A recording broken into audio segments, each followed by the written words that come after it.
In 2010, deep within the arid deserts of northern Chile, a group of 33 men embarked on what seemed to be a routine day at work in the San Jose copper gold mine. Most of them had been working in mines for years, familiar with the daily grind and the inherent dangers of their job. But on August 5th, their lives took a terrifying turn when the mountain they were working under began to tremble. A massive chunk of rock, twice the size of the Empire State Building, collapsed, sealing the entrance to the mine and trapping them over 700 meters, around 2,300 feet, underground. The collapse created a blockage so thick that escape seemed impossible. The men were trapped in the dark, suffocating heat with very little food, water, or even hope. For days, they had no way to communicate with the outside world. Above ground, their families gathered, desperate for news. But the chances of survival appeared slim. The mine was old, and the possibility of further collapses loomed large. Chilean authorities, together with international experts, started drilling exploratory boreholes, hoping to locate the men. As the days passed, the trapped miners did everything they could to survive. They rationed their meager food supply, just a couple of cans of tuna, some biscuits, and water meant for industrial purposes. One of the miners, Mario Sepulveda, took on the role of leader, keeping morale up and ensuring everyone stayed organized and focused on survival. Still, the psychological toll of being buried alive was immense. The heat reached unbearable levels, and the air was thick with dust and moisture, making every breath an effort. Meanwhile, above ground, the rescuers drilled desperately. Days turned into weeks, and the miners began to lose hope. One miner even requested a priest to hear his final confession, fearing death was near. On the surface, family members of the trapped men held vigils and prayed, refusing to leave the site. Then, on August 22nd, 17 days after the initial collapse, a breakthrough. A drilling probe reached the miner's location, and when the rescuers pulled the drill back to the surface, attached to the end of it was a small note in red ink. It read, "Estamos bien en el refugio, los 33.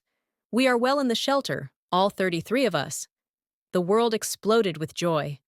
Against all odds, the miners were alive. But the story was far from over. Now came the challenge of getting them out. The rescue plan was complex and dangerous. The miners had survived for 17 days, but the process of drilling a hole wide enough to extract them could take months. The miners themselves were divided in their hope. Some believed they would be out soon.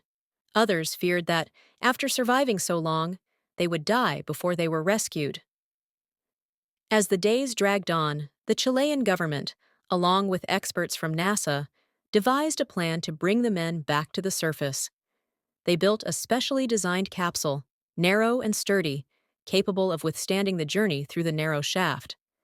The capsule would carry each man one by one, lifting them from the depths of the earth. But it was still risky. One wrong move, one more collapse, and the miners could be trapped forever. On October 12th, 69 days after the initial collapse, the rescue mission began.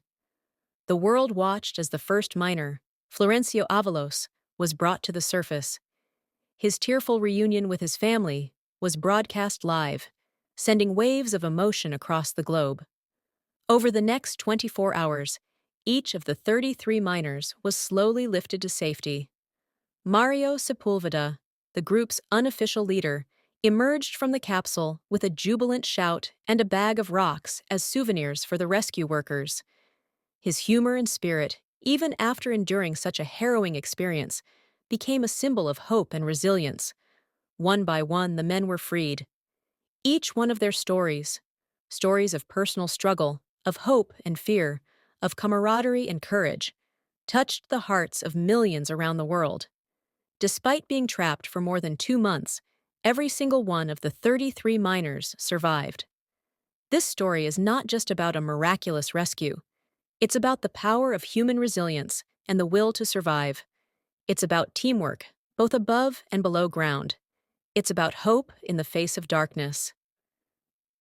In the years since, The miners' lives have taken different paths. Some have struggled with the aftermath, facing psychological scars from their time underground. Others have embraced their fame, sharing their story with the world. But for all of them, the experience of those 69 days remains a powerful reminder of what humans are capable of when they come together.